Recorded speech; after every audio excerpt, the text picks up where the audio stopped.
আসিফ, বৌমা, কোথায় যাচ্ছ তোমরা? ওর এক বান্ধবীর বাসায়। বৌমা, হাসিবের তো শরীরটা ভালো না, বান্ধবীর বাসায় না হয় আরেকদিন যেও মা। আপনার ছেলেকে তো আমি আর জোর করি নাই, যেতে না চাইলে যাবে না, কোনো সমস্যা নেই। চলো ঘরে চলো। না না না, চলো। কি আর এমন শরীর খারাপ? মা আসি। ছেলে একটা বইয়ের কথায় উঠে আর বসে।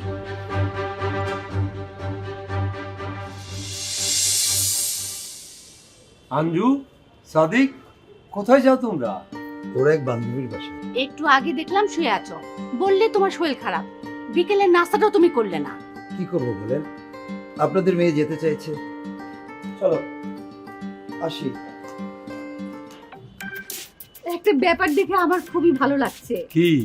সাদিক, আমাদের জামাই বাবাজি আঞ্জুর কথায় উঠে আর বসে।